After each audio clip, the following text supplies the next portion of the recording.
नमस्ते friends, नवरात्रीच्या तिसऱ्या दिवशी तुमच्या सर्वांचे माझ्या यूट्यूब चॅनलमध्ये स्वागत आहे।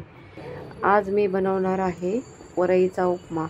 खूप छान पद्धतीने व सोपा असा वरईचा उपमा। त्यासाठी वरई घेतली, शेंगदाणे, हिरवी मिरची घेतली। शेंगदाणे व हिरवी मिरची मिक्सरला थोडीशी क्रश करून घ्यायची व वरई 5 मिनिट पाण्यामध्ये धुवून ठेवायची। ह्याच्यामुळे भात असा खिचडी टाईप होतो, त्याच्यामुळे चांगला लागतो। नंतर मी शेंगदाणे व हिरवी मिरची वाटलेली चांगली तेलामध्ये, हे शेंगदाणा तेल आहे, उपवासासाठी तुम्ही तूपही वापरू शकता, नाही तर शेंगदाणे तेलही। मी शेंगदाणा तेलाचा वापर केला। खूप चविष्ट अशी वरईचा भात आपला तयार होतो। कोणी भगरीचा भात म्हणतो, कोणी वरईचा भात म्हणतो। आमटी सेपरेट करण्यापेक्षा असाही वरईचा भात खूप छान लागतो। नंतर त्यात थोडे पाणी घालून चांगले शेंगदाणा व हिरवी मिरची परतून घेतली।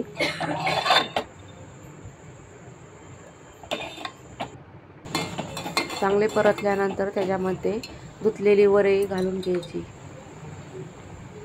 तीही 2 मिनिट चांगली तेलामध्ये परतून घ्यायची, त्याच्यामुळे भाताला वेगळीच चव येते।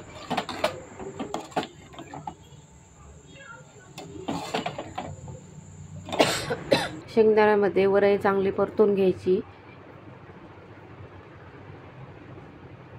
अशी छानपैकी वरई परतल्यानंतर भात खूप छान लागतो। तुम्हीही कधीतरी अशा प्रकारे भात करून पहा। खूप छानपैकी आपला वरईचा भात तयार होतो। नंतर त्यात आपल्याला हवे त्या प्रमाणात पाणी घाला, कारण की तुम्हाला थोडासा पातळ पाहिजे असले चमच्याने खाण्यासारखा, तो असं जास्त थोडं पाणी घालून शिजवून घ्या, कारण की वरईचा भात लगेच शिजतो। व सुट्टा सुट्टा पाहिजे असेल तर मापात पाणी घालून वरई शिजवून घ्या। पण आम्हाला थोडा पातळ वरईचा भात पाहिजे होता, म्हणून मी थोडं जास्त पाणी घातले व चवीपुरते मीठ घालून त्याला उकळी येऊन दिली।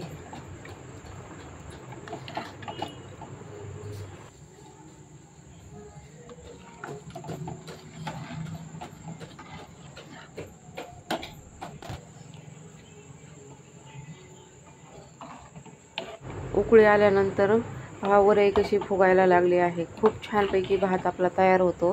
तुम्ही नक्कीच करून पहा। अगदी सोप्या पद्धतीने बनवलेला हा वरईचा भात अगदी झटपट 10 मिनिटात शिजून तयार होतो।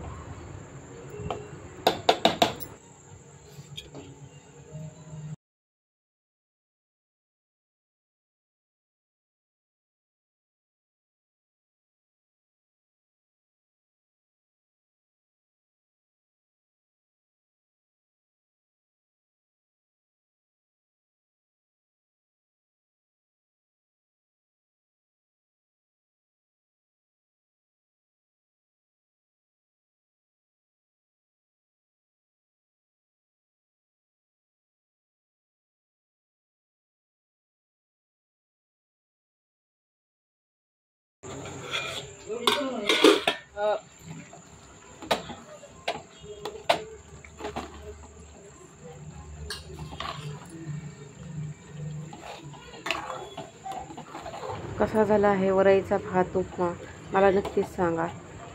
5 मिनिट झाकण ठेवून शिजवल्यानंतर खूप छानपैकी असा आपला भात तयार झाला आहे।